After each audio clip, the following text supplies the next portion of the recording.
A, B, C, D, E, F, G, H semuanya segi 4 tepat.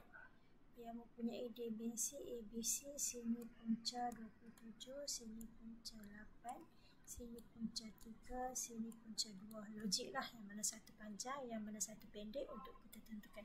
Sekarang dia nak luas kawasan melorik. Kita tak payah fikir lagi yang ni. Okey, macam mana nak cari luas ABC? Luas ABC kita dah belajar sebelum ni. Tapak darab tinggi. So, set 27, set 8. So, kita dapat berapa? 27 darab 8. Tekanlah kalkulator, berapa awak dapat? Set 28. So, dapat 216. Kalau awak tekan kalkulator lagi, dia akan dapat 6 set 6.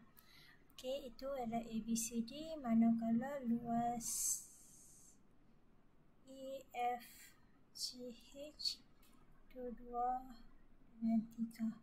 So, jadikan dia satu rumah. So, 2 darab 3.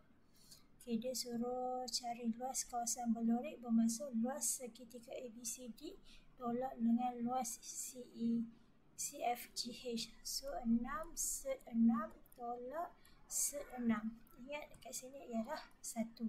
6 tolak 1 awak akan dapat 5. 5 set 6. Sekarang kita dah dapat dalam bentuk ni. Sekarang dia suruh identify mana satu A, mana satu B. So, jelaslah A sama dengan 5, manakala B sama dengan 6.